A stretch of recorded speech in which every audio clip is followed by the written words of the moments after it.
Selamat pagi Bapak Ibu dan saudara-saudaraku, salam sejahtera bagi kita semua. Senang sekali kita berjumpa kembali pada pagi ini. Semoga kita semua tetap dalam keadaan sehat, selalu bahagia dalam naungan Tuhan kita Yesus Kristus. Kita di acara Renungan Pagi edisi 12 April 2022. Lukas pasal 22 ayat 31 sampai 34 demikian. Simon, Simon, lihat, iblis telah menuntut untuk menampi kamu seperti gandum. Tetapi aku telah berdoa untuk engkau, supaya imanmu jangan gugur. Dan engkau, jikalau engkau sudah insaf, kuatkanlah saudara-saudaramu. Jawab Petrus, Tuhan, aku bersedia masuk penjara dan mati bersama-sama dengan engkau. Tetapi Yesus berkata, aku berkata kepadamu Petrus, hari ini ayam tidak akan berkokok sebelum engkau 3 kali menyangkal bahwa engkau mengenal aku. Supaya dapat menguatkan yang lain. Setiap orang pasti pernah mengalami kegagalan. Pertanyaannya adalah bagaimana kita meresponi kegagalan tersebut. Banyak orang yang akhirnya berhenti melayani Tuhan karena merasa bersalah dan gagal. Tetapi kegagalan bukanlah akhir segalanya.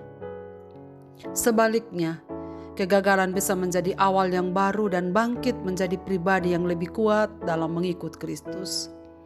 Saudara-saudara, peristiwa ini terjadi setelah makan malam yang terakhir Yesus dengan para muridnya di sebuah rumah.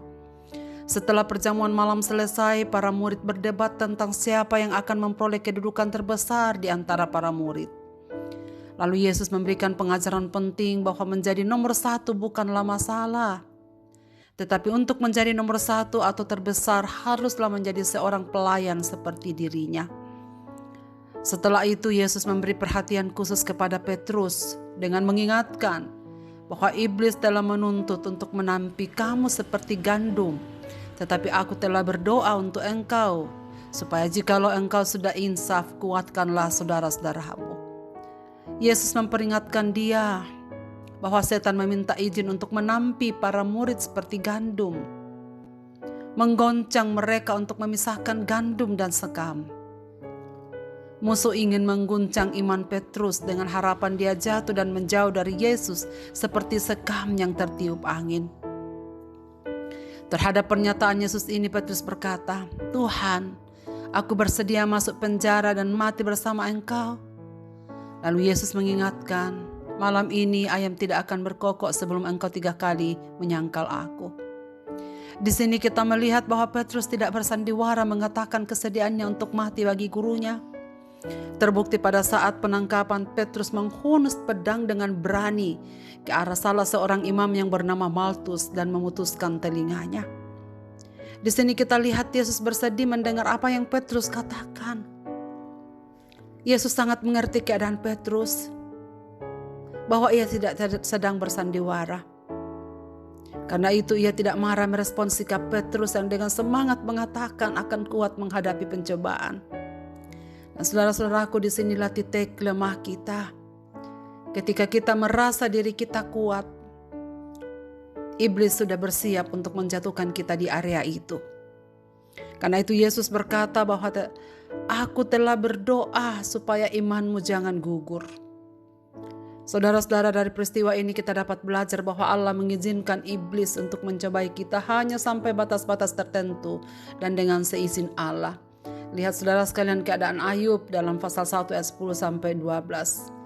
Apapun yang terjadi dalam hidup kita semua sepengetahuan Tuhan. Sekaligus memberikan penghiburan bagi kita bahwa Yesus telah berdoa agar iman umatnya tidak akan gagal. Sebagai pengantara surgawi kita, ia berdoa bagi semua orang yang oleh dia datang kepada Allah, sebab ia senantiasa menjadi pengantara kita.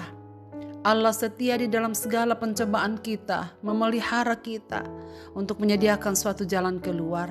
1 Korintus pasal 10 ayat 13 Paulus mengatakan, pencobaan-pencobaan yang kamu alami adalah pencobaan-pencobaan biasa yang tidak melebihi kekuatan manusia.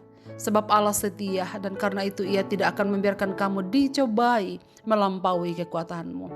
Pada waktu kamu dicobai, ia akan memberikan kepadamu jalan keluar sehingga kamu dapat menanggungnya.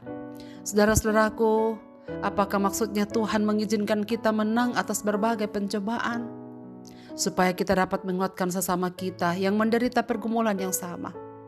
Jika kita berada pada masa-masa sulit, saudaraku, ingatlah bahwa Tuhan telah mendoakan kita untuk menang, agar kita dapat menjadi saksi dan menguatkan orang lain.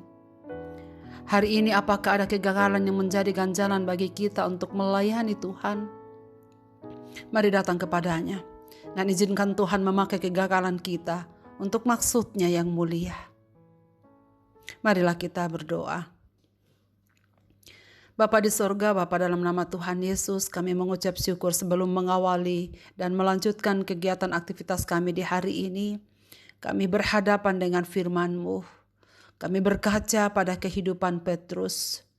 Bagaimana dengan semangatnya ingin mengikut Tuhan.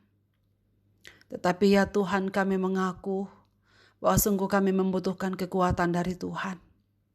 Ketika pencobaan datang, ketika tantangan hidup kami datang, acap kali kami mengandalkan diri kami dan lupa untuk bergantung kepada-Mu.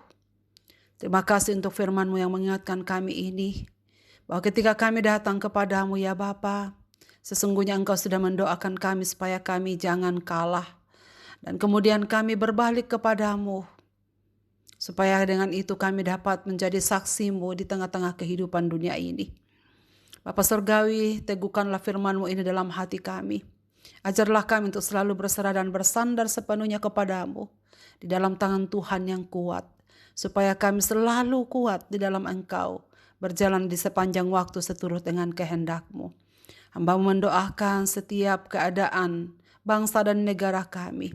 Kiranya Tuhan tetap lindungi, Tuhan pelihara, Tuhan jaga. Kami doakan pemerintah kami, Bapak Presiden dan wakilnya dan semua aparatur negara kami, supaya mereka tetap bekerja mengamankan bangsa dan negara ini, bekerja untuk seluruh masyarakat Indonesia, walaupun berat. Tapi jika Tuhan menyertai mereka, semua tugas dan tanggung jawab mereka akan dapat diemban dengan baik.